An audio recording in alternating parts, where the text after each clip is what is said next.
Pagi itu aku mengenakan seragam petugas kebersihan seperti biasanya.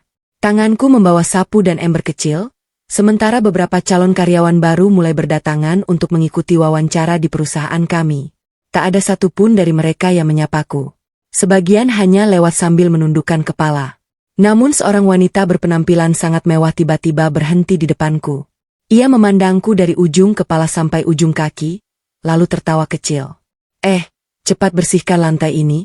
Jangan sampai sepatu mahal aku kotor. Aku hanya tersenyum dan mengangguk. Belum selesai sampai di situ, ia kembali berkata dengan suara keras hingga semua orang menoleh. Kasihannya, umur segini masih jadi tukang bersih-bersih. Makanya jangan malas sekolah. Beberapa calon karyawan ikut tersenyum. Ada yang bahkan ikut menertawakanku. Aku memilih diam. Karena aku sudah terbiasa dinilai dari pakaian yang kupakai. Yang tidak diketahui wanita itu, aku memang sengaja memakai seragam petugas kebersihan. Bukan karena aku benar-benar petugas kebersihan.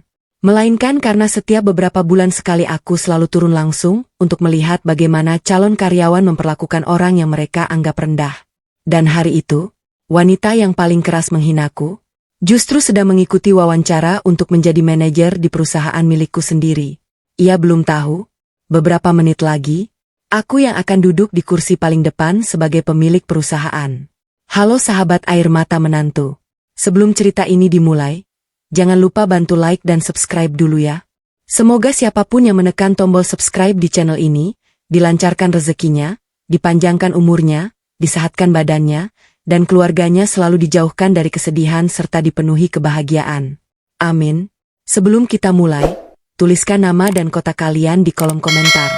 Saya senang sekali bisa menyapa sahabat semua dari berbagai daerah. Tulis juga dari kota mana Anda menonton video ini.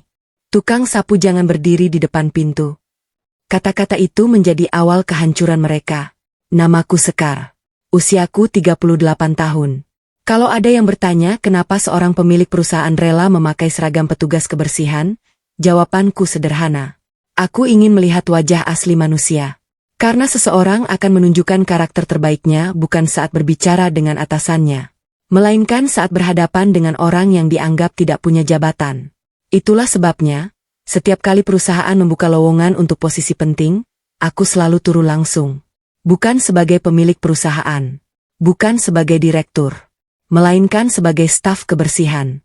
Dan pagi itu, aku sama sekali tidak menyangka akan bertemu perempuan yang diam-diam sedang menghancurkan rumah tanggaku. Jam masih menunjukkan pukul 7:30 pagi. Udara Jakarta masih terasa sejuk setelah hujan semalam. Aku mengenakan seragam biru muda bertuliskan petugas kebersihan di bagian dada. Rambutku kugulung sederhana, tanpa riasan, tanpa perhiasan. Bahkan cincin pernikahanku sengaja kulepas agar tidak menarik perhatian. Di tanganku ada sapu, kain pel, dan ember kecil. Seperti biasa, aku membersihkan lantai lobi perusahaan sebelum para pelamar datang. Beberapa karyawan yang mengenalku hanya tersenyum tipis. Mereka tahu siapa diriku sebenarnya. Namun mereka juga tahu, penyamaran ini adalah bagian dari budaya perusahaan yang kubangun sejak ayah meninggal. Pak Yusuf, kepala HRD, menghampiriku sambil membawa map berisi berkas pelamar. Selamat pagi, Bu Sekar.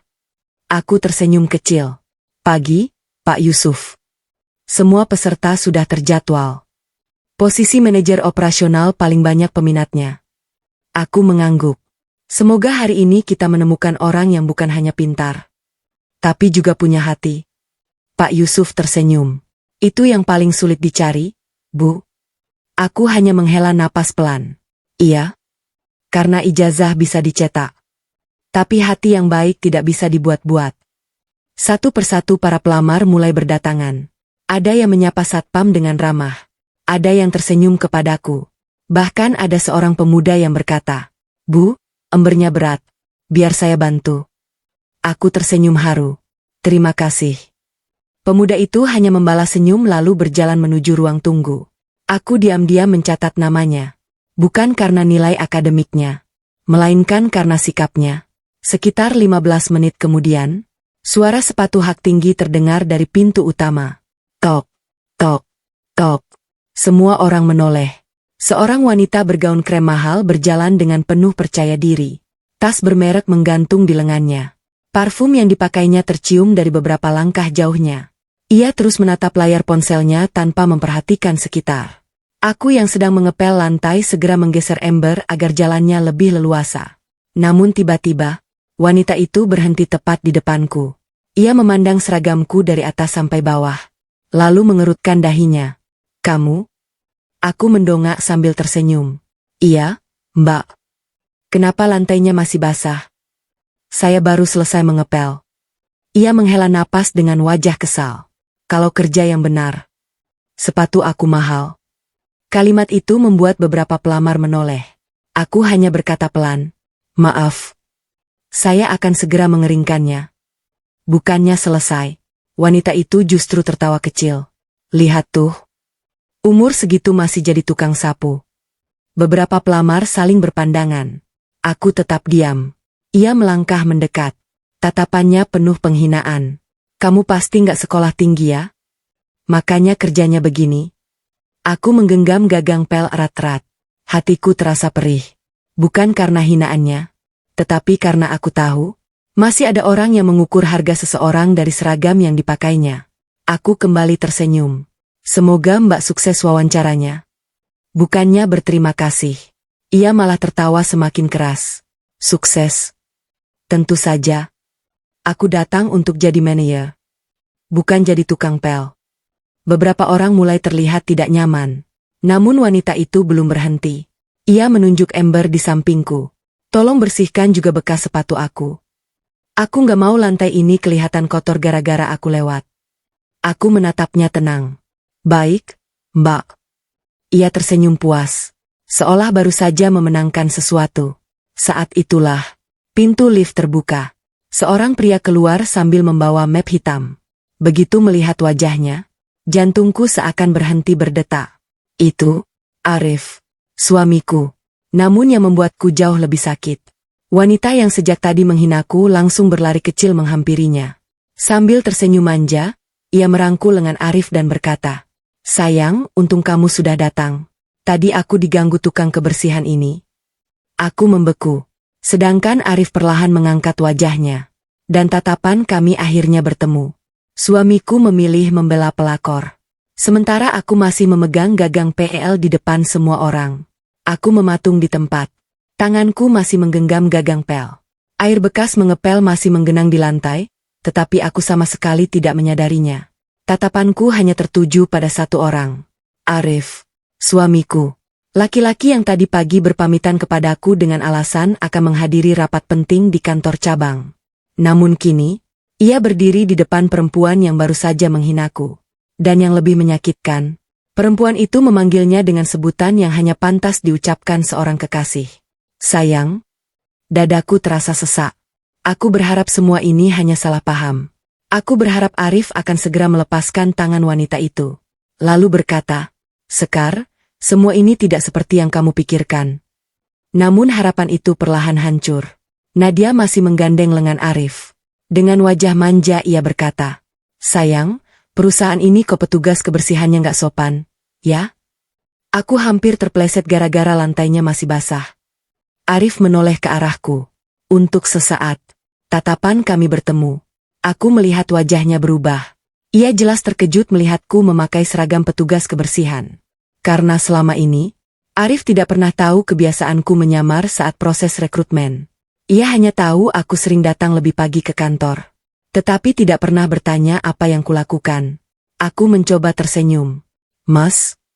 Belum sempat aku melanjutkan ucapan, Arif langsung memotong. "Di kantor panggil saya Pak Arif." Kalimat itu menusuk hatiku.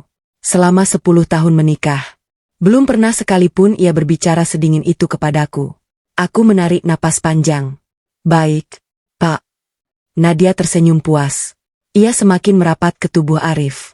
"Sayang, suruh dong petugas kebersihan ini kerja yang benar. Orang seperti dia bikin citra perusahaan jelek."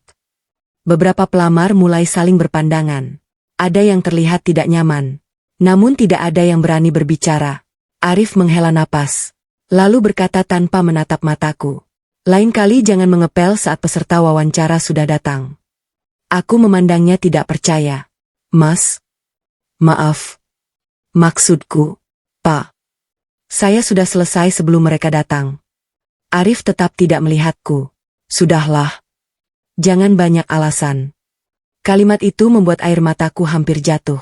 Bukan karena dimarahi, tetapi karena orang yang seharusnya paling mengenalku, justru memilih mempermalukanku di depan orang lain. Nadia tertawa kecil. Tuh kan? Atasan kamu saja menegur. Lain kali kerja yang benar. Lalu ia mengambil selembar tisu dari tasnya. Dengan sengaja ia menjatuhkannya tepat di lantai yang baru saja kubersihkan. UPS. Sampahnya jatuh. Tolong dipungut. Beberapa pelamar tampak menggeleng pelan. Seorang perempuan muda yang duduk di ruang tunggu bahkan terlihat kesal. Namun Nadia sama sekali tidak peduli. Ia justru memandangku sambil melipat kedua tangannya. Aku membungkuk. Mengambil tisu itu. Bukan karena takut. Melainkan karena aku sedang melihat seberapa jauh seseorang menunjukkan sifat aslinya. Saat aku berdiri kembali, Nadia berkata dengan nada mengejek. Orang seperti kamu pasti nggak pernah membayangkan bisa kerja di ruangan ber-AC. Aku sih beda. Mulai minggu depan, aku bakal punya ruang kerja sendiri. Aku tersenyum tipis. Semoga rezekinya memang untuk Mbak. Jawabanku justru membuat Nadia semakin sombong. Tentu saja. Soalnya aku punya orang dalam. Ia menoleh ke arah Arif. Lalu menggenggam tangannya lebih erat. Jantungku kembali terasa diremas. Jadi, bukan hanya perselingkuhan. Arif juga berusaha memasukkan Nadia ke perusahaan. Tak lama kemudian, Pak Yusuf keluar dari ruang HRD sambil membawa daftar peserta. Selamat pagi. Seluruh peserta wawancara tahap pertama dipersilakan masuk. Para pelamar mulai berdiri. Nadia melangkah paling depan. Namun sebelum masuk ke ruangan, ia kembali menghampiriku. Ia membuka dompetnya, lalu mengambil selembar uang Rp50.000. Uang itu disodorkan kepadaku. Nih, buat beli sabun. Biar lain kali bersih-bersihnya lebih bagus. Beberapa pelamar langsung terkejut melihat sikapnya. Aku tidak mengambil uang itu. Aku hanya berkata pelan, terima kasih. Tapi saya tidak membutuhkannya. Nadia tertawa sinis. Gengsi juga, ya? Lihat saja. Kalau aku sudah jadi manajer, orang pertama yang aku pecat adalah kamu. Aku menatap wajahnya beberapa detik, lalu mengangguk pelan. Baik, Mbak. Dalam hati aku berkata, kalau memang sikapmu seperti ini, jangankan menjadi manajer. Menjadi karyawan di perusahaan ini pun, kamu belum tentu pantas. Namun aku masih memilih diam, karena penilaian yang sesungguhnya baru akan dimulai beberapa menit lagi di ruang wawancara. Dan Nadia sama sekali belum tahu bahwa orang yang akan memberikan keputusan terakhir atas nasibnya adalah perempuan yang baru saja ia hina habis-habisan. Pelakor itu masuk ke ruang wawancara dengan senyum penuh kesombongan. Tanpa tahu aku sedang mengawasinya. Aku masih berdiri di lobi. Tanganku memegang gagang pel, sementara mataku mengikuti Nadia yang berjalan memasuki ruang wawancara. Langkahnya penuh percaya diri. Ia sesekali menoleh ke arahku, lalu tersenyum sinis. Seolah ingin memastikan aku melihat dirinya sedang menuju ruangan yang menurutnya hanya bisa dimasuki orang-orang hebat. Sedangkan aku masih dianggap hanya seorang petugas kebersihan. Aku menarik napas panjang. Hatiku masih terasa sesak karena sikap Arif. 10 tahun aku mendampinginya. Aku menerima saat usahanya gagal. Aku mendukung ketika ia ingin membangun karir. Bahkan ketika ayah meninggalkan perusahaan ini untukku, aku tetap memilih menempatkan Arif sebagai salah satu manajer agar harga dirinya tetap terjaga. Aku tidak pernah ingin ia merasa hidup di bawah bayang-bayang istrinya. Namun semua kebaikan itu seolah tidak pernah berarti. Pak Yusuf menghampiriku sambil membawa tablet. Bu Sekar, saya tadi melihat semuanya. Aku tersenyum tipis. Tidak apa-apa, Pak. Tapi beliau tampak menahan marah. Calon seperti itu seharusnya langsung didiskualifikasi. Aku menggeleng pelan. Belum. Pak Yusuf terlihat bingung. Kenapa, Bu? Aku memandang ke arah ruang wawancara. Karena saya ingin melihat siapa dia sebenarnya. Bukan hanya di lobi, tetapi juga saat menghadapi tekanan. Pak Yusuf mengangguk pelan. Beliau sudah lama bekerja bersamaku. Beliau tahu, aku selalu menilai karakter seseorang sebelum melihat kemampuan kerjanya. Di dalam ruang wawancara, Nadia duduk dengan kaki disilangkan. Senyumnya terus mengembang. Di hadapannya duduk 3 orang pewawancara dari HRD. Seluruh proses wawancara dapat kulihat dari ruang monitoring melalui kamera yang memang dipasang untuk menjaga objektivitas. Aku duduk di balik kaca satu arah. Tidak ada seorang pun peserta yang tahu aku berada di sana. Selamat pagi, Ibu Nadia. Selamat pagi. Kami ingin mengenal karakter Anda. Nadia langsung tersenyum manis. Saya orang yang sangat menghargai semua orang. Aku menatap layar tanpa berkedip. Dadaku terasa sesak. Baru 5 menit yang lalu, ia mempermalukanku di depan banyak orang. Kini, ia berbicara tentang menghargai sesama. Salah satu pewawancara kembali bertanya, "Menurut Anda, bagaimana cara memperlakukan bawahan?" Nadia menjawab tanpa ragu. "Saya percaya semua karyawan harus diperlakukan dengan hormat. Tidak boleh membeda-bedakan jabatan." Aku memejamkan mata sejenak. Dalam hati aku berkata, "Kalau begitu, siapa perempuan yang tadi menghina petugas kebersihan?" Pak Yusuf yang duduk di sampingku menghela napas. "Bu." Jawabannya sangat berbeda dengan sikapnya. Aku mengangguk pelan. Itulah sebabnya saya selalu turun langsung. CV bisa dibuat bagus. Jawaban wawancara bisa dihafalkan. Tapi sikap kepada orang kecil? Itu muncul dari hati. Beberapa menit kemudian, pertanyaan berikutnya membuat Nadia sedikit gugup. Kalau suatu hari Anda melihat petugas kebersihan melakukan kesalahan, apa yang akan Anda lakukan? Nadia tersenyum. Saya akan menegurnya dengan sopan. Karena setiap orang berhak dihargai. Pak Yusuf spontan menoleh ke arahku. Beliau tampak menahan diri agar tidak berbicara. Aku hanya tersenyum tipis. Semakin lama aku melihat Nadia, semakin jelas bahwa ia hanya pandai memakai topeng. Sementara itu, di luar ruang wawancara, Arif berjalan mondar-mandir. Ia beberapa kali melihat ke arah pintu. Lalu diam-diam menghampiri salah satu staf HRD. "Tolong pastikan Bu Nadia lolos." Staf itu terlihat bingung. "Maaf, Pak. Penilaian ditentukan oleh tim." Arif mengeluarkan sebuah amplop putih dari dalam tasnya. "Anggap saja ini tanda terima kasih." Staf HRD langsung mundur. "Maaf, Pak. Saya tidak bisa menerima." Aku yang melihat semuanya dari monitor langsung mengernyit. Dadaku kembali sesak. Jadi, Arif bukan hanya berselingkuh. Ia juga mencoba memengaruhi proses rekrutmen. Tak lama kemudian, wawancara Nadia selesai. Ia keluar dari ruangan dengan senyum lebar. Begitu melihatku masih membersihkan lantai, ia langsung menghampiri. Ternyata kamu masih di sini?" Aku mengangguk. "Iya, Mbak." Nadia tertawa kecil. "Bagus. Soalnya sebentar lagi aku bakal jadi atasan di kantor ini. Lain kali kalau aku lewat, jangan bikin lantai licin lagi." Aku tetap tersenyum. Semoga hasilnya sesuai harapan. Jawabanku membuat Nadia semakin percaya diri. Tentu saja, orang dalamku kuat. Ia melirik ke arah Arif yang berdiri beberapa meter darinya. Kemudian tanpa rasa malu, ia merapikan dasi Arif di depan banyak orang. Melihat pemandangan itu, hatiku kembali hancur. Namun di saat yang sama, Pak Yusuf menerima sebuah pesan di tabletnya. Beliau membaca isinya, lalu wajahnya berubah serius. "Bu Sekar, saya baru mendapat laporan dari tim audit." Aku menoleh. "Laporan apa?" Pak Yusuf menyerahkan tablet kepadaku. Begitu kubaca isi pesannya, tanganku langsung gemetar. Karena ternyata, ada transaksi mencurigakan dari rekening perusahaan menuju rekening pribadi seseorang. Dan nama penerima transfer itu membuat napasku tercekat. Penerimanya adalah Nadia. Rekening pelakor itu menerima uang perusahaanku. Dan suamiku masih berani berbohong di depanku. Tanganku masih memegang tablet yang diberikan Pak Yusuf. Mataku terus menatap angka-angka yang terpampang di layar. Semakin kubaca, semakin sesak dadaku. Di sana tertulis dengan jelas bahwa dalam 3 bulan terakhir telah terjadi beberapa kali transfer dari rekening operasional perusahaan ke sebuah rekening pribadi. Nominalnya tidak kecil.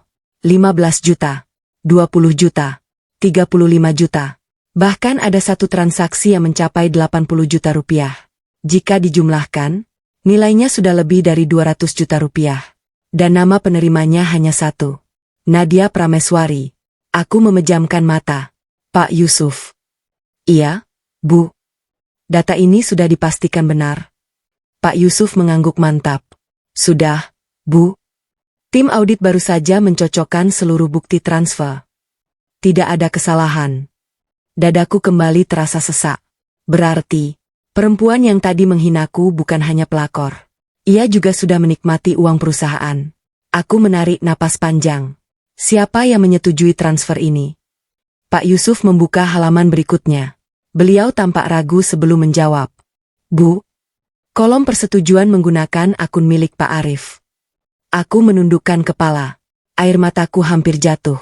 Masih saja aku berharap ada kesalahan. Masih saja aku berharap suamiku hanya terjebak. Namun bukti demi bukti justru semakin mengarah kepadanya. Di luar ruang monitoring, Nadia terlihat sedang tertawa bersama Arif.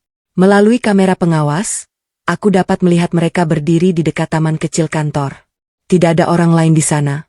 Arif tampak menyerahkan sebuah amplop putih. Nadia menerimanya sambil tersenyum lebar. Kemudian tanpa ragu ia memeluk Arif. Pelukannya begitu erat. Aku menggigit bibirku. Rasa sakit yang selama ini berusaha kutahan akhirnya pecah menjadi air mata. Pak Yusuf menatapku penuh iba. Bu, kalau ibu tidak kuat, biar saya yang menangani semuanya. Aku mengusap air mataku. Tidak. Aku harus melihat sendiri. Tak lama kemudian, Arif masuk ke dalam gedung. Ia berjalan menuju ruang monitoring tanpa mengetahui aku berada di sana. Pak Yusuf segera membuka pintu. Silakan masuk, Pak. Arif tersenyum tipis. Pak Yusuf. Bagaimana hasil wawancaranya? Masih proses. Arif mengangguk. Saya titip satu nama. Nadia. Dia kandidat yang sangat bagus. Pak Yusuf sengaja bertanya. Karena kemampuannya? Arif tersenyum kecil. Iya. Dia orang yang bisa dipercaya.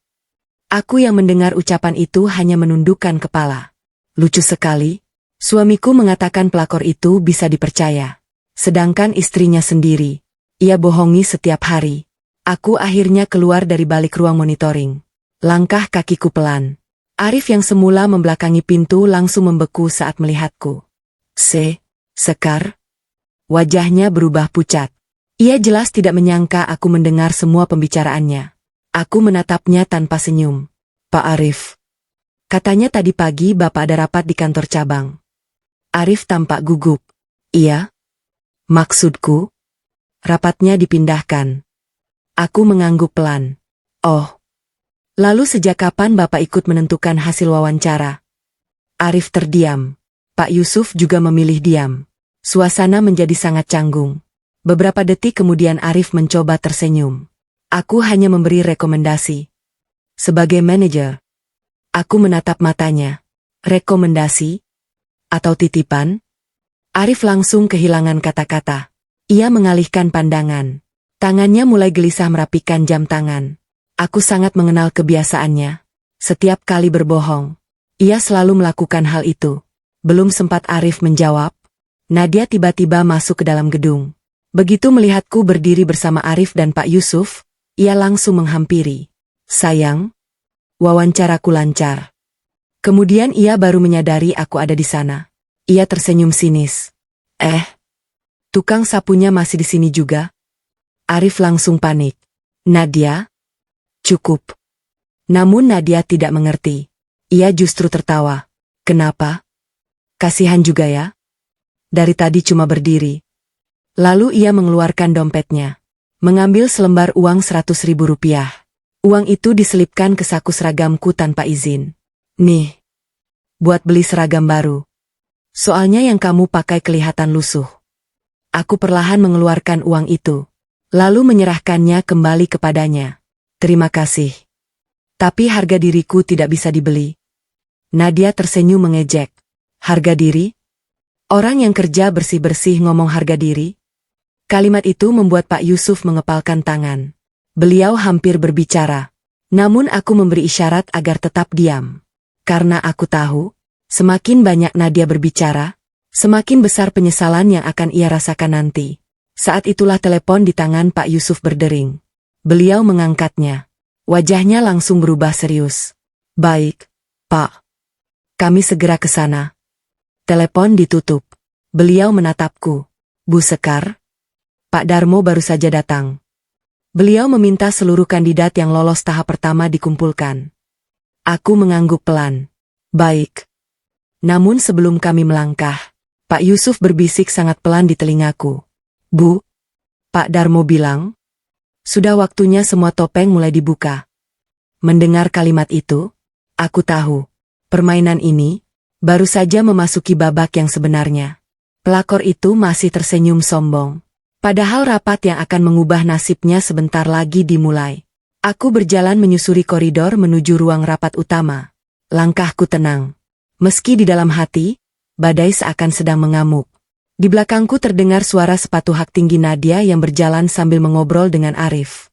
Sesekali mereka tertawa kecil. Tawa yang terasa seperti pisau yang terus menggores luka di hatiku. Aku tidak menoleh. Aku hanya terus melangkah. Hari ini bukan waktunya melampiaskan emosi. Hari ini aku ingin melihat seberapa jauh mereka berani memainkan sandiwara. Ruang rapat utama berada di lantai 10. Ruangan itu biasanya hanya digunakan untuk rapat direksi atau pertemuan penting perusahaan. Para peserta wawancara tampak heran ketika diminta masuk ke ruangan sebesar itu. Mereka saling berbisik. Kenapa wawancara tahap akhir di ruang direksi? Apa pemilik perusahaan mau datang? Aku dengar pemilik perusahaan jarang muncul. Mendengar bisikan itu, aku hanya tersenyum tipis. Mereka benar. Pemilik perusahaan memang jarang muncul. Karena selama ini, aku lebih senang bekerja tanpa sorotan. Begitu sampai di depan ruang rapat, Pak Yusuf menghentikan langkahku. Bu Sekar. Iya, Pak. Apakah hari ini identitas Ibu akan dibuka? Aku memandang pintu ruang rapat yang masih tertutup. Lihat situasinya dulu. Kalau memang belum perlu, biarkan mereka terus menunjukkan siapa diri mereka. Pak Yusuf mengangguk. Saya mengerti. Tak lama kemudian Pak Darmo datang. Rambutnya sudah memutih, tetapi sorot matanya masih tajam. Begitu melihatku memakai seragam petugas kebersihan, beliau hanya tersenyum kecil. Masih dengan penyamaran yang sama, enduk. Aku ikut tersenyum. Masih, Pak. Saya belum selesai belajar mengenali manusia. Pak Darmo mengangguk pelan. Ayahmu dulu juga begitu. Beliau selalu bilang, perusahaan tidak akan hancur karena pesaing. Perusahaan hancur karena orang yang salah diberi kepercayaan. Kalimat itu kembali mengingatkanku pada almarhum ayah. Beliau membangun perusahaan ini dari nol. Sebelum meninggal, beliau hanya berpesan satu hal. Sekar, jangan pernah memilih orang hanya karena pintar. Pilihlah orang yang masih punya hati. Pintu ruang rapat akhirnya dibuka. Seluruh peserta masuk satu persatu. Nadia sengaja memilih kursi paling depan. Ia duduk dengan dagu terangkat tinggi. Tatapannya penuh percaya diri. Saat melihatku berdiri di dekat pintu sambil membawa ember kecil, ia kembali tersenyum sinis. Kok petugas kebersihan masuk juga? Beberapa peserta langsung menoleh. Aku menjawab pelan. Saya hanya membersihkan ruangan. Nadia tertawa. Ya sudah. Jangan ganggu rapat penting. Aku mengangguk. Baik. Beberapa menit kemudian seluruh peserta sudah duduk. Pak Yusuf berdiri di depan. Selamat pagi. Hari ini adalah tahap akhir seleksi. Namun sebelum dimulai, ada beberapa penilaian tambahan. Nadia tampak semakin percaya diri. Ia bahkan sempat melirik ke arah Arif yang duduk di sisi ruangan. Senyumnya seolah berkata, tenang saja, aku pasti lolos. Pak Yusuf melanjutkan, selain kemampuan kerja, perusahaan kami juga menilai integritas, kejujuran, dan cara menghargai sesama. Mendengar kata menghargai sesama, wajah Nadia sempat berubah beberapa detik. Namun ia segera kembali tersenyum. Mungkin ia merasa tidak ada seorang pun yang mengetahui sikapnya di lobi. Padahal, seluruh kejadian pagi tadi sudah terekam kamera CCTV dari berbagai sudut. Salah satu peserta tiba-tiba mengangkat tangan. Pak, apakah benar pemilik perusahaan akan hadir? Pak Yusuf tersenyum. Benar. Ruangan langsung menjadi ramai. Semua saling berbisik. Beneran datang? Aku belum pernah lihat orangnya. Katanya masih muda. Ada juga yang bilang sudah tua. Nadia ikut tersenyum. Wah, kalau begitu aku harus kasih kesan yang bagus. Ia lalu mengambil cermin kecil dari tasnya, memastikan riasannya tetap sempurna. Melihat itu, aku hanya menarik napas pelan. Ia sibuk mempercantik wajahnya. Padahal yang seharusnya ia perbaiki adalah sikapnya. Tiba-tiba ponsel Arif bergetar. Ia melihat layarnya, lalu wajahnya berubah tegang. Dengan alasan menerima telepon penting, ia keluar dari ruang rapat. Aku memperhatikannya dari kejauhan. Entah mengapa firasatku mengatakan ada sesuatu yang sedang ia sembunyikan. Aku memberi isyarat kepada Pak Yusuf. Beliau langsung mengerti. Diam-diam beliau keluar mengikuti Arif. Sekitar 5 menit kemudian Pak Yusuf kembali. Namun kali ini wajahnya jauh lebih serius. Beliau menghampiriku dan berbicara sangat pelan agar tidak terdengar orang lain. Bu Sekar, saya baru saja mendengar pembicaraan Pak Arif. Aku menatapnya. Apa yang terjadi? Pak Yusuf menarik napas panjang. Pak Arif meminta seseorang menghapus rekaman CCTV lobi pagi ini. Dadaku langsung berdesir. Jadi, Arif tahu penghinaan itu bisa menjadi masalah. Dan sekarang, ia berusaha menghilangkan semua buktinya. Aku mengepalkan tangan di balik seragam petugas kebersihan. Namun sebelum sempat mengatakan sesuatu, Pak Yusuf kembali berbisik. Tenang, Bu. Rekaman aslinya sudah saya amankan sejak tadi pagi. Aku menghela napas lega. Kalau begitu, permainan mereka tidak akan semudah yang mereka bayangkan. Sementara itu, dari kejauhan Nadia masih duduk dengan senyum penuh kemenangan. Ia sama sekali tidak menyadari bahwa setiap kata hinaan yang ia lontarkan pagi tadi masih tersimpan rapi. Dan dalam beberapa saat lagi, rekaman itu akan diputar di hadapan seluruh peserta, direksi, dan komisaris. Aku mendengar sendiri pengkhianatan itu. Suamiku ternyata sudah merencanakan semuanya. Ruang rapat kembali tenang. Seluruh peserta duduk menunggu proses seleksi berikutnya dimulai. Sebagian tampak gugup. Sebagian lagi sibuk membuka kembali berkas lamaran mereka. Hanya satu orang yang terlihat sangat santai. Nadia. Ia duduk sambil memainkan ponselnya.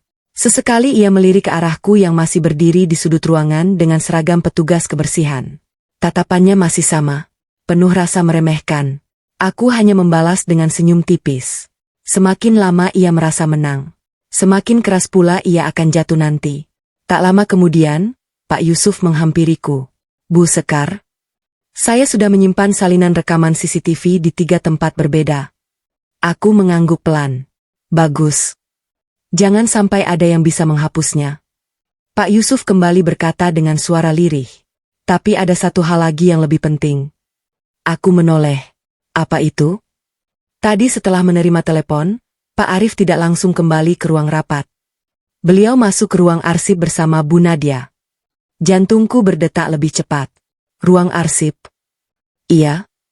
Di sana tidak ada kamera. Aku mulai merasakan firasat buruk. Pak Yusuf, tolong gantikan saya di sini sebentar. Saya ingin memastikan sesuatu. Baik, Bu. Aku berjalan pelan menuju lorong belakang kantor. Lorong itu memang jarang dilewati karyawan. Hanya ada ruang arsip, ruang server, dan gudang dokumen lama. Semakin mendekat, aku mulai mendengar suara orang berbicara. Aku berhenti di balik dinding. Suara itu sangat kukenal. Arif, suamiku. Sayang. Suara Nadia terdengar lembut. Kamu yakin semuanya aman? Arif menjawab dengan nada tenang. Tenang saja. Kalau kamu diterima kerja di sini, kita akan lebih mudah menjalankan rencana. Dadaku langsung terasa sesak. Rencana? Rencana apa? Nadia tertawa kecil. Aku masih nggak nyangka. Istrimu benar-benar nggak curiga. Arif ikut tertawa pelan. Dia terlalu baik. Itu kelemahannya. Kalimat itu membuat air mataku langsung menggenang. Selama ini, aku mengira kesabaranku bisa menjaga rumah tangga. Ternyata, kesabaranku justru dianggap kebodohan. Nadia kembali bertanya, kalau nanti aku sudah jadi manajer, kita mulai dari bagian mana? Arif menjawab tanpa ragu, bagian pengadaan. Di sana anggarannya besar. Kita bisa mengatur vendor. Keuntungannya dibagi seperti biasa. Aku langsung menutup mulutku sendiri. Tubuhku gemetar. Berarti dugaan tim audit benar. Mereka memang bekerja sama. Bukan hanya berselingkuh. Mereka juga merencanakan penyalahgunaan uang perusahaan. Nadia terdengar sedikit khawatir. Tapi bagaimana kalau Sekar tahu? Arif tertawa kecil. Dia mana mungkin tahu? Selama ini dia cuma percaya sama aku. Lagian, dia nggak pernah ikut mengurus perusahaan. Aku memejamkan mata. Kalau saja Arif tahu, seluruh keputusan besar perusahaan justru berada di tanganku. Ia hanya mengetahui sebagian kecil dari struktur perusahaan. Karena sejak awal aku memang tidak pernah ingin jabatan kami mengganggu kehidupan rumah tangga. Namun kini, keputusanku menyembunyikan identitas justru membuka mata tentang siapa sebenarnya suamiku. Beberapa detik kemudian Nadia berkata, "Aku senang kamu memilih aku, bukan istrimu." Arif menjawab pelan, "Aku sudah lama tidak mencintainya. Dia terlalu sederhana. Tidak seperti kamu." Kalimat itu terasa lebih tajam daripada pisau. 10 tahun kebersamaan, seolah tidak ada artinya. Air mataku jatuh tanpa bisa kutahan. Aku segera mengusapnya. Aku tidak boleh menangis sekarang. Belum waktunya. Tiba-tiba terdengar langkah kaki mendekat. Aku segera bersembunyi di balik lemari arsip. Pintu ruangan terbuka. Arif dan Nadia keluar sambil tertawa. Saat melewatiku, Nadia berkata, "Kalau nanti aku sudah jadi manajer, petugas kebersihan yang tadi harus dipecat dulu." Aku malas lihat mukanya. Arif hanya tersenyum kecil. "Iya, nanti kita atur." Aku menundukkan kepala agar mereka tidak melihat wajahku. Mereka berlalu begitu saja, tidak menyadari bahwa setiap kata yang baru saja mereka ucapkan telah menghancurkan sisa-sisa kepercayaanku. Setelah mereka pergi, aku masih berdiri memandangi lorong yang kini kembali sepi. Tanganku mengepal begitu erat hingga kuku-kukuku menekan telapak tangan sendiri. Pak Yusuf datang menghampiriku. Beliau langsung menyadari mataku memerah. "Bu, Ibu mendengar semuanya?" Aku mengangguk perlahan. "Ya, semuanya." Pak Yusuf menarik napas panjang. "Kalau begitu, sudah saatnya kita bertindak." Aku menggeleng pelan. "Belum." Beliau tampak heran. "Kenapa, Bu?" Aku menatap ke arah ruang rapat. Karena aku ingin mereka merasa sudah menang. Semakin tinggi mereka merasa berada di atas, semakin menyakitkan saat kenyataan menjatuhkan mereka. Pak Yusuf mengangguk pelan. "Saya mengerti." Namun tepat saat kami hendak kembali ke ruang rapat, ponselku bergetar. Itu adalah notifikasi dari sistem keamanan perusahaan. Layar menampilkan satu pesan singkat yang membuat darahku seakan berhenti mengalir. "Peringatan. Ada seseorang mencoba membuka brankas utama perusahaan menggunakan kode akses direktur utama." Aku langsung membelalakkan mata. Karena hari itu hanya ada satu orang yang mengetahui kode tersebut selain aku. Dan orang itu adalah Arif. Aku memergoki mereka mencoba menguras brankas perusahaanku. Tapi mereka belum sadar semua gerak-geriknya sudah terkunci. Tanganku langsung gemetar saat membaca notifikasi dari sistem keamanan perusahaan. Percobaan akses ke brankas utama terdeteksi. Aku menatap layar ponsel beberapa detik. Sistem keamanan itu sengaja kupasang sejak 2 tahun lalu setelah ayah meninggal. Setiap akses ke brankas utama akan langsung mengirim pemberitahuan ke ponselku. Brankas itu bukan hanya berisi uang. Di dalamnya tersimpan sertifikat tanah perusahaan, dokumen kepemilikan saham, kontrak kerjasama bernilai miliaran rupiah, hingga surat wasiat ayahku. Semua dokumen terpenting ada di sana. Aku menatap Pak Yusuf. "Pak, kita ke ruang keamanan sekarang." Beliau langsung mengangguk. "Baik, Bu." Kami berjalan cepat menuju ruang kontrol CCTV. Ruangan itu dijaga 2 petugas keamanan yang sudah bekerja sejak zaman ayahku masih hidup. Begitu melihatku datang dengan seragam petugas kebersihan, mereka tetap berdiri hormat. Karena mereka tahu, seragam ini hanyalah penyamaran. "Selamat siang, Bu Sekar." Aku mengangguk singkat. "Tolong tampilkan kamera lorong brankas." Salah satu petugas segera mengoperasikan monitor. Beberapa detik kemudian, layar besar menampilkan lorong menuju ruang brankas. Dadaku kembali terasa sesak. Di layar terlihat Arif berdiri di depan pintu keamanan. Di sampingnya, Nadia. Perempuan itu tampak gelisah sambil terus melihat ke kanan dan kiri. "Sayang, aman, kan?" tanya Nadia. Arif mengangguk. "Tenang. Jam segini semua fokus di ruang rapat. Tidak akan ada yang kesini." Aku mengusap dada perlahan. Kalau saja mereka tahu. Aku sedang melihat semuanya. Arif kemudian memasukkan 6 digit kode ke panel elektronik. Beep. Lampu panel berubah merah. Kode salah. Nadia mulai panik. Kok nggak bisa? Arif mengerutkan dahi. Aneh. Aku yakin ini kodenya. Ia mencoba lagi. Beep. Masih gagal. Untuk ketiga kalinya ia memasukkan angka yang berbeda. Beep. Alarm kecil berbunyi pelan. Lalu pintu otomatis terkunci selama 5 menit. Arif memukul pelan panel itu karena kesal. Sial. Nadia menggigit bibirnya. Gimana sekarang? Arif menarik napas kasar. Berarti Sekar sudah mengganti kode. Aku menatap layar tanpa berkedip. Dalam hati aku berkata, bukan aku yang mengganti. Memang sejak awal kamu tidak pernah tahu kode aslinya. Selama ini Arif hanya mengetahui kode akses ruang arsip. Sedangkan kode brankas utama hanya diketahui aku dan almarhum ayah. Aku sengaja tidak pernah memberitahunya. Entah kenapa. Saat itu aku merasa belum waktunya. Kini aku justru bersyukur karena keputusan itu menyelamatkan perusahaan. Di layar monitor, Nadia mulai kehilangan kesabaran. Kamu bilang semua beres. Tapi sekarang malah begini? Arif menatapnya kesal. Jangan panik. Kita cari cara lain. Nadia menggeleng. Aku capek sembunyi-sembunyi. Aku mau hidup enak. Aku mau cepat menguasai perusahaan ini.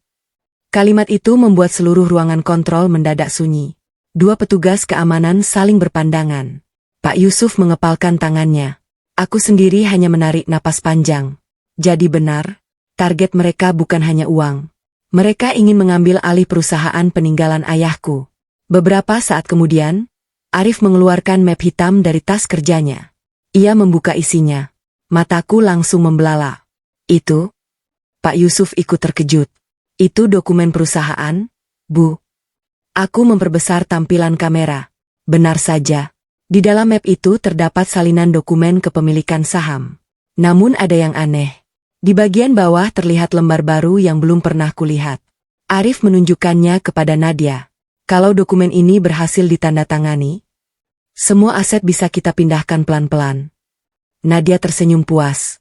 Lalu setelah itu, Arif menjawab tanpa ragu. Sekar tidak akan punya apa-apa. Dia akan keluar dari perusahaan dengan tangannya kosong. Air mataku kembali mengalir. Bukan karena kehilangan harta, tetapi karena laki-laki yang pernah bersumpah akan menjagaku, kini justru sedang merencanakan kehancuranku. Tiba-tiba salah satu petugas keamanan berkata pelan. Bu, ada satu hal yang perlu Ibu lihat.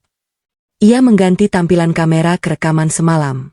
Aku memperhatikan layar dengan saksama. Di sana terlihat Arif masuk ke ruang administrasi saat kantor sudah sepi.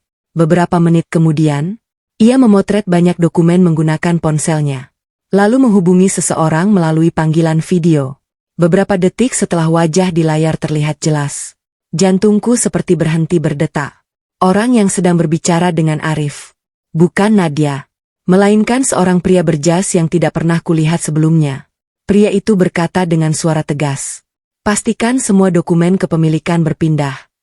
Setelah itu perusahaan ini akan menjadi milik kita. Aku memandang Pak Yusuf. Beliau juga tampak syok. Berarti, di balik semua pengkhianatan ini, masih ada dalang lain yang jauh lebih berbahaya. Dan sampai saat itu, aku sama sekali belum mengetahui siapa sebenarnya pria misterius tersebut. Aku masuk ke ruang wawancara, dan pelakor yang menghinaku langsung kehilangan senyumnya. Aku masih menatap layar CCTV. Pria berjas itu terus memberikan arahan kepada Arif. Wajahnya memang asing bagiku. Namun satu hal yang membuatku yakin, semua ini bukan lagi sekadar perselingkuhan. Ini adalah rencana besar untuk merebut perusahaan peninggalan ayahku. Aku menarik napas panjang. Air mata yang sejak tadi menggenang perlahan kuusap. Cukup. Pak Yusuf menatapku. Bu. Aku berdiri tegak. Waktunya mereka berhenti menganggap aku perempuan yang bisa dibodohi. Pak Yusuf mengangguk mantap. Saya sudah menunggu kalimat itu sejak tadi. Kami kembali menuju ruang rapat utama. Di sepanjang lorong, pikiranku dipenuhi kenangan. Aku teringat saat ayah menggenggam tanganku di rumah sakit. Dengan napas yang mulai melemah, beliau berpesan. Sekar, Kalau suatu hari ada orang yang ingin mengambil perusahaan ini, jangan takut mempertahankannya. Karena perusahaan ini bukan sekadar bisnis. Ini tempat ribuan keluarga mencari nafkah. Saat itu aku hanya menangis sambil mengangguk. Dan hari ini, aku sadar, pesan ayah sedang diuji. Begitu pintu ruang rapatku buka, semua peserta langsung menoleh. Nadia masih duduk dengan angkuhnya. Melihat aku masuk membawa ember dan kain pel, ia langsung mencibir. Loh, kok petugas kebersihan masuk lagi? Beberapa peserta terlihat tidak nyaman. Namun Nadia tetap melanjutkan ucapannya. Ruangan ini buat orang penting. Bukan buat yang tugasnya ngepel. Beberapa orang menundukkan kepala. Tidak ada yang ikut tertawa. Karena sejak tadi mereka mulai menyadari sikap Nadia memang keterlaluan. Aku tetap tersenyum. Tanpa menjawab satu kata pun. Pak Darmo berdiri dari kursinya. Beliau mengetuk meja perlahan. Selamat siang semuanya. Sebelum pengumuman hasil seleksi, ada satu proses terakhir yang menjadi tradisi perusahaan ini. Seluruh peserta langsung memperhatikan. Pak Darmo melanjutkan. Perusahaan kami tidak hanya mencari orang yang pintar. Kami mencari orang yang memiliki integritas. Nadia masih terlihat santai. Ia bahkan sempat melirik Arif sambil tersenyum. Seolah berkata, tenang saja, semua sudah aman. Pak Yusuf kemudian menyalakan layar proyektor besar. Lampu ruangan diredupkan. Nadia mulai terlihat bingung. Video apa itu? Tidak ada yang menjawab. Layar perlahan menyala. Dan, muncullah rekaman CCTV lobi pagi tadi. Suasana langsung sunyi. Video memperlihatkan diriku yang sedang mengepel lantai. Lalu Nadia datang. Suaranya terdengar sangat jelas. Cepat bersihkan lantai ini. Sepatu aku mahal. Ruangan mulai dipenuhi bisik-bisik. Video terus berjalan. Umur segitu masih jadi tukang sapu. Pasti nggak sekolah tinggi. Kalau aku jadi manajer, orang pertama yang aku pecat adalah kamu. Beberapa peserta saling berpandangan. Seorang peserta perempuan menggeleng pelan. Ya Allah. Kasihan sekali ibu itu. Wajah Nadia mulai berubah.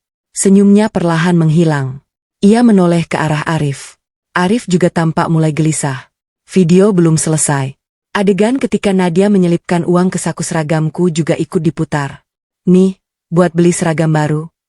Lalu terdengar jawabanku. Harga diriku tidak bisa dibeli. Ruangan semakin sunyi. Beberapa peserta tampak menatap Nadia dengan penuh kecewa. Tak ada lagi senyum kagum yang tadi ia nikmati. Yang ada hanyalah tatapan sinis. Pak Yusuf mematikan proyektor. Beliau berdiri di depan seluruh peserta. Ladies and gentlemen, hasil tes kemampuan memang penting. Tapi karakter jauh lebih penting. Beliau lalu menatap Nadia.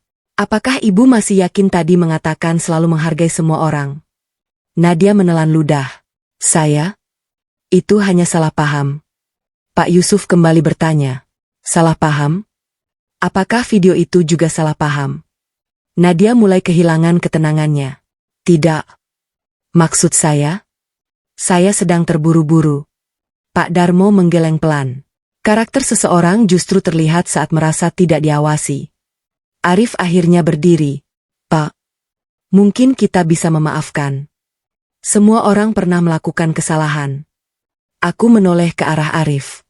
Untuk pertama kalinya sejak pagi, aku menatap matanya tanpa rasa takut. Aku melihat jelas kegelisahan di wajahnya. Ia bukan sedang membela Nadia. Ia sedang berusaha menyelamatkan dirinya sendiri. Karena jika Nadia jatuh, rahasia mereka bisa ikut terbongkar. Pak Darmo lalu menatapku. Tatapan beliau hangat. Seolah memberi isyarat bahwa saat yang kutunggu akhirnya tiba. Bu Sekar, silakan maju ke depan. Seluruh ruangan langsung menoleh kepadaku. Nadia mengernyit. Ngapain petugas kebersihan disuruh maju? Aku meletakkan ember dan kain pel di sudut ruangan. Lalu perlahan berjalan menuju meja paling depan. Setiap langkah terasa begitu berat. Namun kali ini, aku tidak berjalan sebagai petugas kebersihan. Aku berjalan sebagai perempuan yang akan mempertahankan warisan ayahnya. Saat aku berdiri di samping Pak Darmo, beliau mengambil mikrofon. Lalu mengucapkan satu kalimat yang membuat seluruh ruangan terdiam. Perkenalkan, inilah Ibu Sekar, Pemilik sekaligus direktur utama perusahaan yang selama ini sengaja menyamar sebagai petugas kebersihan untuk menilai karakter setiap calon pemimpin. Dalam sekejap, wajah Nadia berubah pucat. Tangannya mulai gemetar. Sedangkan Arif perlahan mundur satu langkah dengan napas yang memburu. Mereka akhirnya sadar. Orang yang mereka hina sejak pagi adalah orang yang menentukan masa depan mereka. Pelakor itu langsung berlutut. Saat tahu orang yang dihinanya adalah pemilik perusahaan. Ruangan rapat mendadak sunyi. Tidak ada lagi bisikan. Tidak ada lagi suara kursi yang bergeser. Semua mata tertuju kepadaku. Aku berdiri tegak di samping Pak Darmo. Sementara seragam petugas kebersihan yang masih kukenakan menjadi saksi bahwa tidak ada seorang pun di ruangan ini yang pernah menduga siapa diriku sebenarnya. Nadia memandangku tanpa berkedip. Wajahnya yang sejak pagi penuh kesombongan kini berubah pucat. Bibirnya bergetar. Tidak mungkin. Suaranya hampir tidak terdengar. Ini pasti bercanda.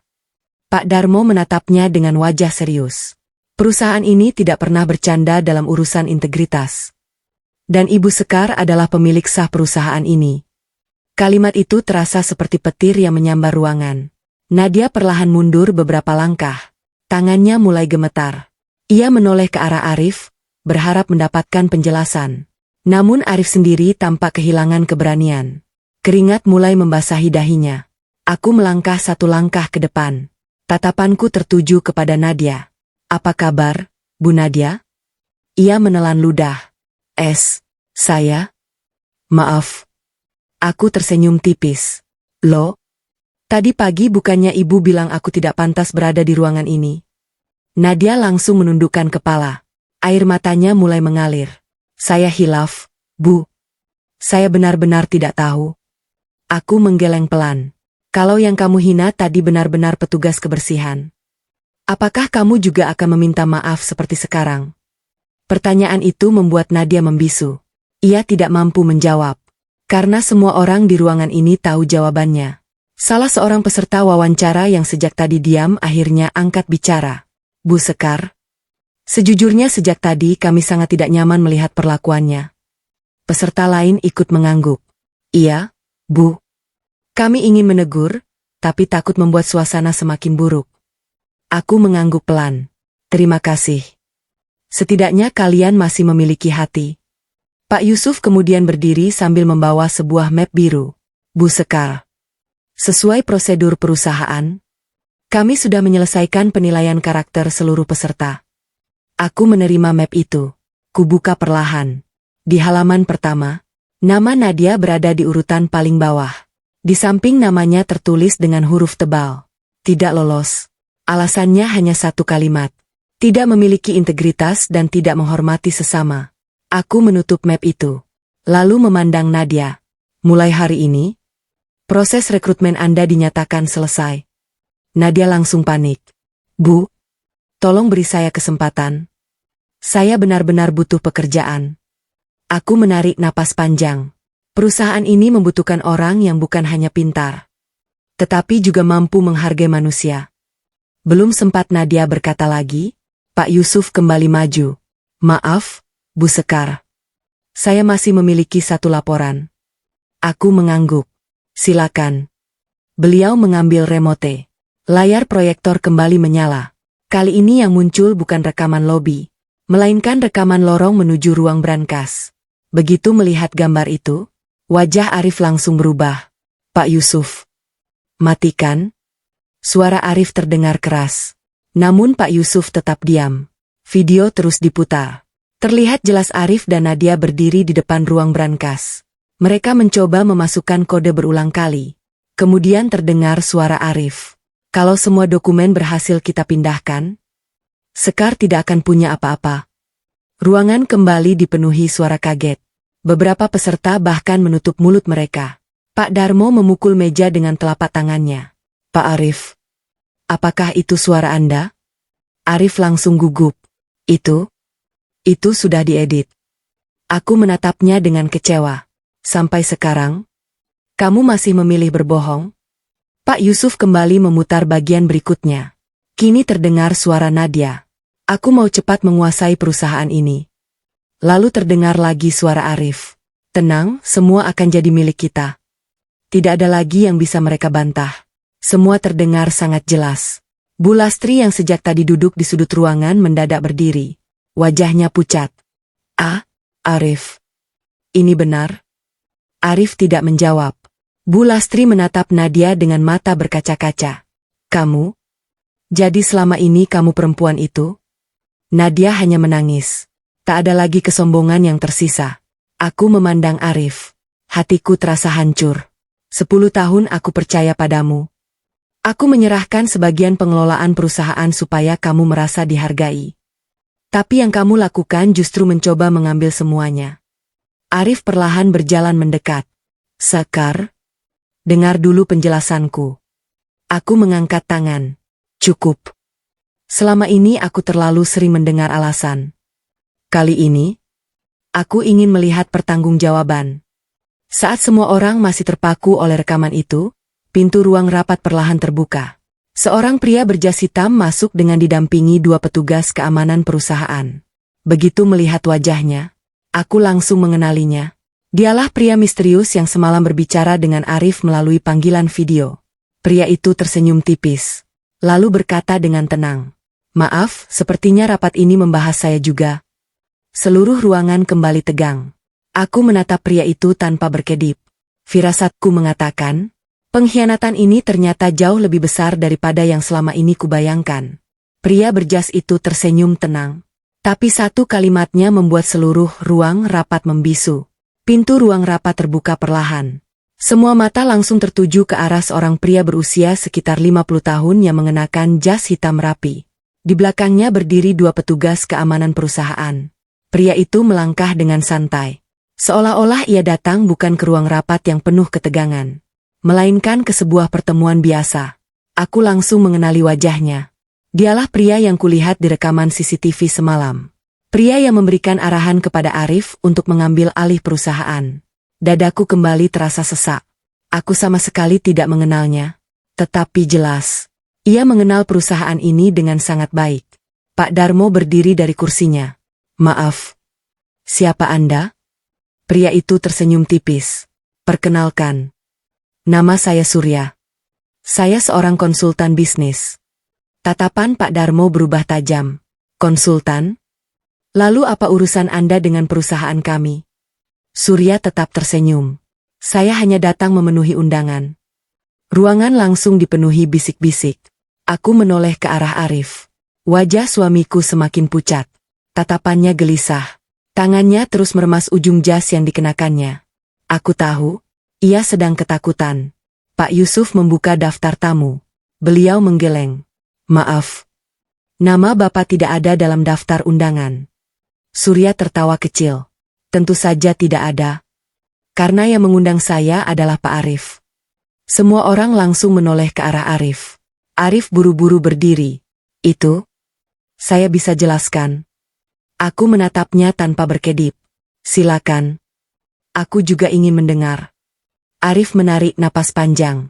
Surya hanya membantu memberikan saran bisnis. Aku tersenyum pahit. Saran bisnis. Lalu kenapa di rekaman CCTV dia mengatakan perusahaan ini akan menjadi milik kalian? Arif terdiam. Tak ada satu kata pun keluar dari mulutnya. Surya justru tertawa pelan. Pak Arif. Sepertinya rahasia kita sudah terbuka. Kalimat itu membuat wajah Arif semakin pucat. Pak Surya, tolong diam. Namun Surya menggeleng. Tidak. Justru sekarang semuanya harus jelas. Aku memperhatikan pria itu. Ada sesuatu yang aneh.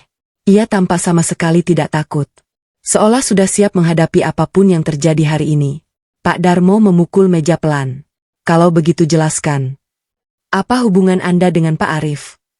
Surya memasukkan kedua tangannya ke dalam saku. Baik. Saya memang membantu Pak Arif.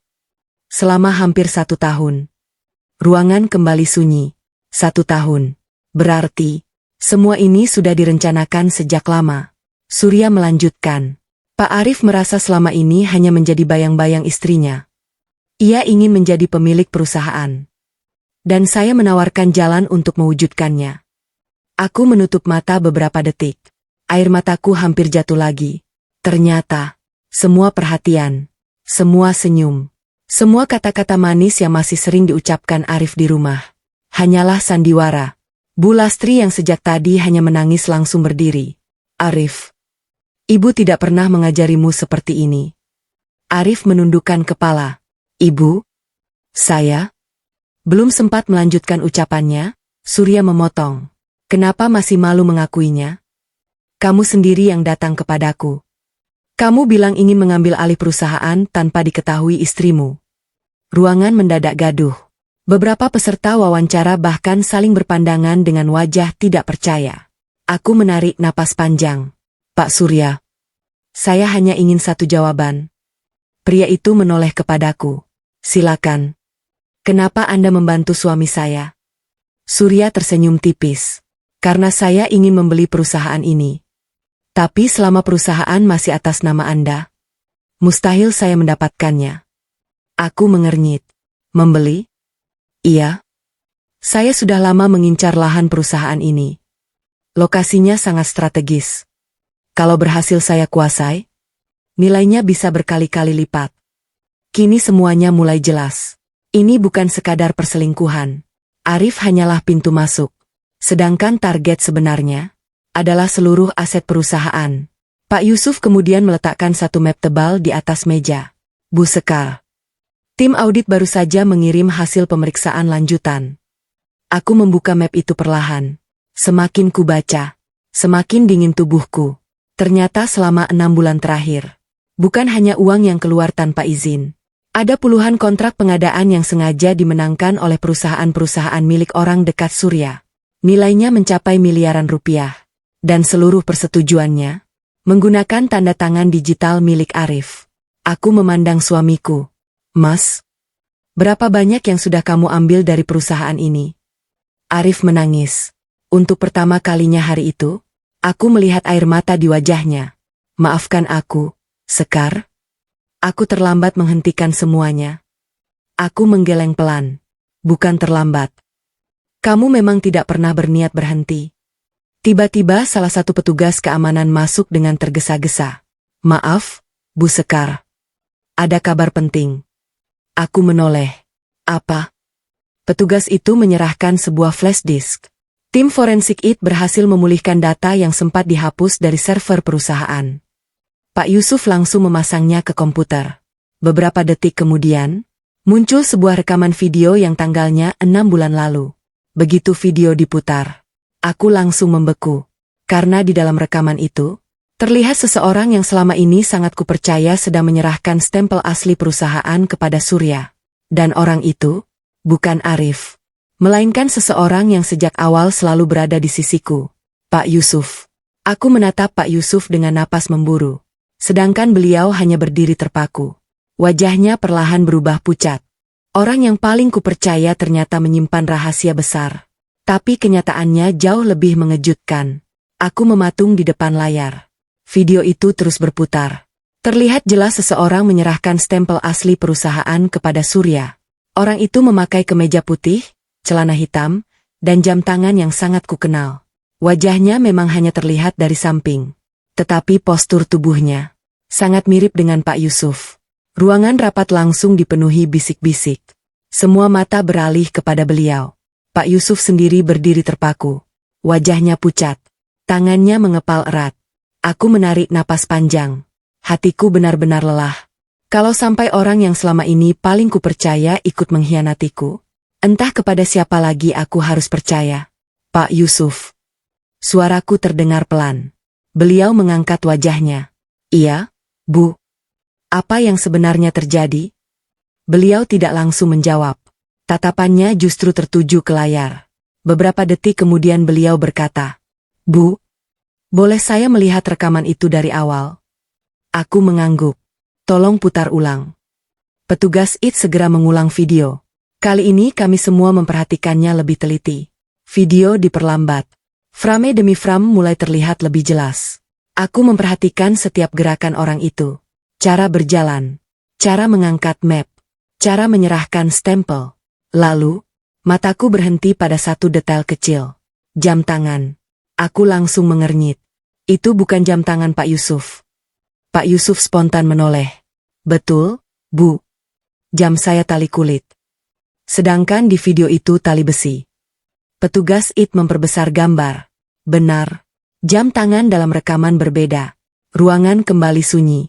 Perbesar bagian wajah. Perintahku membuat seluruh perhatian tertuju ke layar. Teknisi memperjelas gambar menggunakan hasil pemulihan video. Wajah pria itu perlahan terlihat. Semakin jelas. Semakin terang.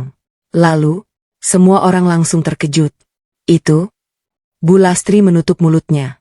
Ya Allah. Orang dalam video itu, bukan Pak Yusuf. Melainkan, Roni, asisten pribadi Arif. Pria yang selama ini hampir tidak pernah diperhatikan siapapun. Aku langsung teringat. 6 bulan terakhir memang Arif sering membawa Roni ke berbagai rapat. Aku mengira hanya untuk membantu administrasi. Ternyata, ia menjadi penghubung antara Arif dan Surya. Pak Yusuf menghela napas lega. Syukurlah. Ternyata bukan saya. Aku menatap beliau. Maafkan saya, Pak. Beliau tersenyum tipis. Kalau saya berada di posisi ibu, mungkin saya juga akan berpikir seperti itu. Aku mengangguk pelan. Kepercayaanku kepada Pak Yusuf kembali utuh. Namun keadaan Arif justru semakin buruk. Wajahnya semakin pucat. Ia tahu, satu persatu orang yang selama ini membantunya mulai terungkap. Surya hanya tersenyum kecil. Seolah semua ini sudah tidak penting baginya. Aku menatap Surya. Di mana Roni sekarang? Belum sempat Surya menjawab, pintu ruang rapat kembali terbuka. Seorang petugas keamanan masuk dengan napas tersengal. Bu Sekar? Roni mencoba keluar dari area parkir. Tapi berhasil kami hentikan. Aku mengangguk. Bawa dia ke sini. Baik, Bu. Tak lama kemudian, Roni masuk dengan kedua tangan gemetar. Ia terus menundukkan kepala. Begitu melihat Arif, ia langsung berkata, "Maaf, Pak. Saya tidak sanggup lagi." Arif memejamkan mata. Diam. Namun Roni justru menangis. "Saya capek berbohong." Kalimat itu membuat seluruh ruangan kembali sunyi. Aku menatap Roni. Ceritakan semuanya. Roni mengusap air matanya. 5 bulan lalu, Pak Arif menyuruh saya membuat salinan dokumen perusahaan. Lalu saya diminta menyerahkan stempel kepada Pak Surya. Katanya hanya untuk menyiapkan kerjasama. Aku bertanya pelan, "Apakah kamu tahu tujuan sebenarnya?" Roni menggeleng sambil menangis. "Awalnya tidak, Bu. Tapi setelah tahu dokumen itu dipakai untuk memindahkan aset perusahaan, saya ingin berhenti." "Lalu kenapa tidak melapor?" Roni menundukkan kepala. "Pak Surya mengancam saya. Kalau saya bicara, adik saya yang masih kuliah akan dibuat kehilangan beasiswanya." Ruangan kembali hening. Aku bisa melihat ketakutan yang masih tersisa di wajah Roni. Surya tertawa kecil. "Roni memang terlalu lemah." Aku langsung menatapnya tajam. "Kamu mengancam bawahan?" Surya mengangkat bahu. "Dalam bisnis, orang lemah memang mudah dipakai." Kalimat itu membuat Pak Darmo berdiri. Beliau memukul meja cukup keras. "Cukup. Perusahaan ini bukan tempat orang-orang seperti kalian." Aku menoleh kepada petugas keamanan. "Tolong amankan Pak Surya, Pak Arif, dan Roni di ruang terpisah. Jangan biarkan mereka berkomunikasi." "Baik, Bu." Petugas segera mendekat. Namun tepat ketika Surya hendak dibawa keluar, ia tiba-tiba berhenti. Lalu menatapku sambil tersenyum tipis. "Sekar, aku memang kalah hari ini. Tapi masih ada satu rahasia yang belum kamu tahu." Aku mengernyit. "Rahasia apa?" Surya tertawa pelan. "Lihat saja isi brankas pribadimu. Aku yakin setelah melihatnya, kamu tidak akan lagi memandang Arif sebagai pengkhianat terbesar." Jantungku langsung berdegup kencang. Brankas pribadiku? Tidak mungkin. Karena hanya aku yang memiliki akses ke sana. Lalu, rahasia apa yang sedang dimaksud Surya? Dan mengapa ia begitu yakin isi brankas itu akan mengguncang hidupku? Aku membuka brankas pribadiku. Tapi isinya membuat aku menangis dan tak percaya. Ucapan Surya terus terngiang di kepalaku. "Lihat saja isi brankas pribadimu." Kalimat itu membuat langkahku terasa berat. Aku mengenal sistem keamanan perusahaan ini luar kepala. Brankas pribadiku berada di ruang kerja direktur utama. Ruangan yang selama ini selalu terkunci. Sidik jari, kartu akses, dan kode rahasia hanya dimiliki olehku. Seharusnya, tidak mungkin ada orang yang bisa masuk. Namun tatapan penuh keyakinan dari Surya membuatku mulai merasa ada sesuatu yang tidak beres. Aku menoleh kepada Pak Yusuf. "Pak, tolong ikut saya." Beliau langsung mengangguk. Pak Darmo juga berdiri. Aku ikut. Tidak boleh ada yang menyentuh apapun sebelum kita melihatnya bersama. Aku mengangguk pelan. Tolong peserta wawancara dipersilakan menunggu. Hasil seleksi akan diumumkan setelah semua urusan ini selesai. Seluruh peserta mengangguk. Tak seorang pun berani berbicara. Mereka sadar. Hari itu mereka bukan hanya menyaksikan proses wawancara. Mereka sedang melihat runtuhnya sebuah pengkhianatan besar. Kami bertiga berjalan menuju lantai paling atas. Lorong menuju ruang kerjaku terasa begitu sunyi. Setiap langkah mengingatkanku pada perjuangan ayah membangun perusahaan ini. Dulu, aku sering berlari di lorong yang sama saat masih kecil. Ayah selalu berkata sambil tersenyum, "Kalau nanti kamu memimpin perusahaan ini, jangan pernah mengambil hak orang lain. Karena setiap rupiah yang masuk ke perusahaan ini adalah hasil kerja keras banyak keluarga." Air mataku kembali menggenang. Aku menggenggam gagang pintu ruang kerja dengan tangan yang sedikit gemetar. Pintu terbuka perlahan. Ruangan masih sama seperti terakhir kutinggalkan pagi tadi. Meja kayu jati. Rak penuh dokumen. Foto almarhum ayah berdiri di sudut ruangan. Aku berjalan menuju lukisan besar di belakang meja. Di balik lukisan itulah brankas pribadiku berada. Aku menempelkan sidik jari. Kemudian memasukkan kode rahasia. Klik. Pintu brankas terbuka. Aku menarik napas panjang. Lalu mulai memeriksa isinya. Map saham masih lengkap. Sertifikat tanah masih tersusun rapi. Dokumen kepemilikan perusahaan juga masih ada. Aku menghela napas lega. Syukurlah. Tidak ada yang hilang. Namun, saat mengambil map terakhir, tanganku berhenti. Di dasar brankas terdapat sebuah amplop coklat yang belum pernah kulihat sebelumnya. Aku mengernyit. "Pak Yusuf, apakah Bapak pernah melihat amplop ini?" Beliau menggeleng. "Tidak pernah, Bu." Pak Darmo juga terlihat bingung. "Seingat saya, dulu tidak ada." Dadaku mulai berdebar. Aku membuka amplop itu perlahan. Di dalamnya hanya ada dua benda. Sebuah flash disk. Dan sepucuk surat yang ditulis dengan tulisan tangan yang sangat kukenal. Tanganku langsung gemetar. Itu tulisan ayah. Aku hampir tidak mampu menahan air mata. Kubuka surat itu dengan hati-hati. Tulisan pertama membuat napasku tercekat.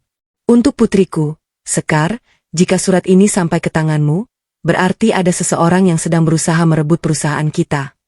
Air mataku jatuh. Tulisan tangan itu benar-benar milik ayah. Beliau melanjutkan, "Ayah sudah lama curiga akan ada orang yang memanfaatkan orang terdekatmu. Karena itu ayah menyiapkan semua bukti di dalam flash disk ini.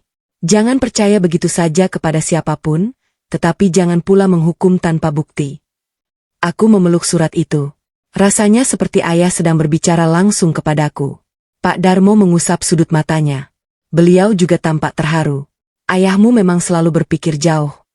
Aku segera menyerahkan flash disk kepada Pak Yusuf. "Tolong putar." Beliau memasangnya ke laptop di ruang kerjaku. Beberapa detik kemudian muncul banyak folder. Ada rekaman rapat lama, dokumen kontrak, dan satu folder bertuliskan, "Khusus untuk Sekar." Jantungku kembali berdegup. Pak Yusuf membuka folder itu.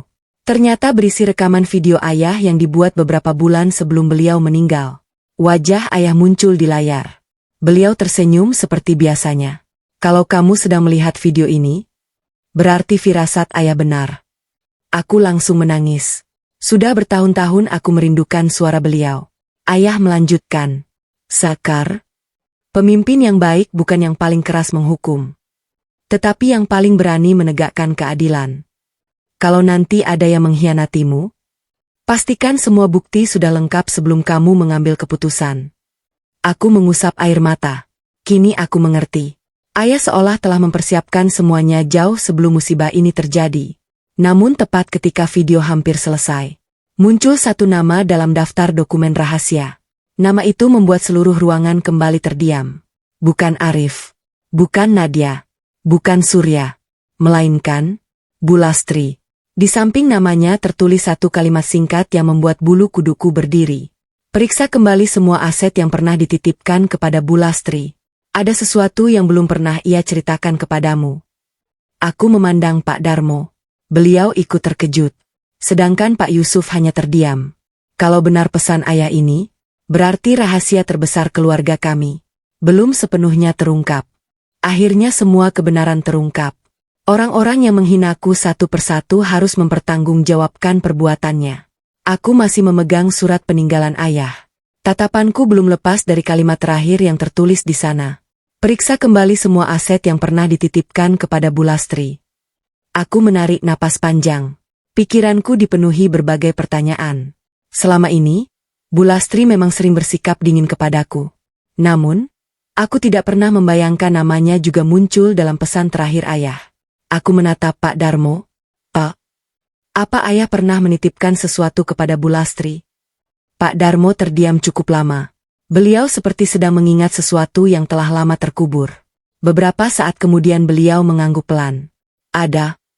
Dadaku langsung berdebar. Apa itu? Pak Darmo menatapku dengan mata berkaca-kaca. Dulu, sebelum ayahmu meninggal, beliau pernah membeli sebidang tanah. Tanah itu sengaja tidak dimasukkan ke aset perusahaan. Aku mengernyit. Kenapa? Karena beliau ingin tanah itu menjadi dana cadangan kalau suatu hari perusahaan mengalami masalah besar. Aku memejamkan mata. Ayah benar-benar memikirkan masa depan perusahaan hingga sejauh itu. Tak lama kemudian, Bu Lastri dibawa masuk ke ruang kerja. Wajahnya masih sembab karena menangis. Begitu melihatku, beliau langsung menundukkan kepala. Sekar, Ibu tahu kamu pasti kecewa. Aku menghela napas pelan. Bu, saya hanya ingin tahu satu hal.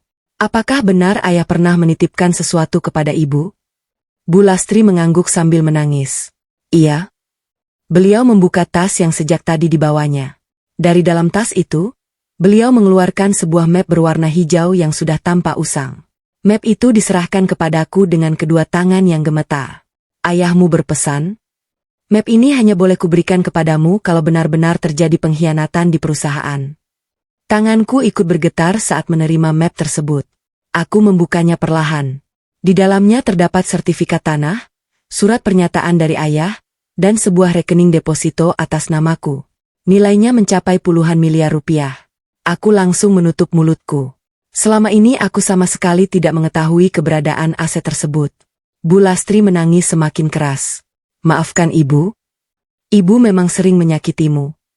Ibu terlalu membela Arif. Ibu percaya semua cerita bohong yang dia buat. Tapi amanat ayahmu tidak pernah ibu hianati. Aku memandang beliau cukup lama. Di wajahnya tidak lagi terlihat kesombongan.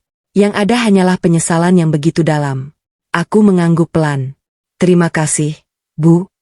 Setidaknya ibu masih menjaga kepercayaan ayah. Bu Lastri langsung terduduk sambil menangis. Maafkan ibu. Kalau saja ibu lebih cepat sadar, mungkin rumah tangga kalian tidak akan hancur. Air mataku ikut mengalir. Ada luka yang bisa sembuh. Tapi ada juga luka yang akan menjadi pelajaran seumur hidup. Sementara itu, di ruang rapat utama, Arif, Nadia, dan Surya masih berada dalam pengawasan petugas keamanan. Aku kembali ke sana bersama Pak Darmo dan Pak Yusuf. Begitu melihatku datang, Arif langsung berdiri. Sekar, tolong dengarkan aku sekali lagi. Aku menatapnya dengan tenang. Mas, sudah terlalu banyak kesempatan yang kuberikan. Aku lelah. Arif langsung berlutut di hadapanku. Air matanya mengalir deras. Aku menyesal. Aku hilaf.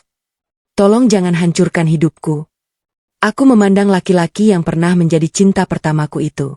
Ada rasa sedih. Ada rasa kecewa. Namun tidak ada lagi rasa percaya. Mas, bukan aku yang menghancurkan hidupmu. Kamu sendiri yang memilih jalan ini. Arif menundukkan kepala. Tangisnya pecah.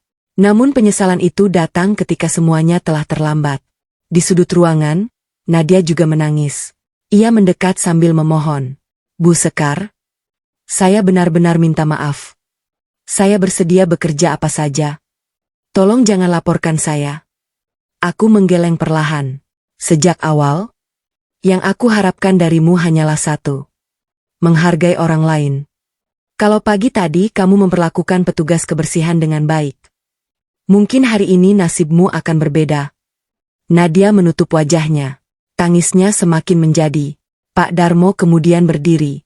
Beliau memandang seluruh ruangan dengan wajah tegas. Hari ini saya umumkan, Pak Arif resmi diberhentikan dari seluruh jabatannya. Tidak lagi memiliki wewenang apapun di perusahaan. Bu Nadia dinyatakan gagal dalam proses rekrutmen dan masuk daftar hitam perusahaan. Sedangkan seluruh bukti penyalahgunaan jabatan dan penggelapan dana akan kami serahkan kepada pihak yang berwenang untuk diproses sesuai hukum. Ruangan menjadi sunyi. Tak seorang pun membantah.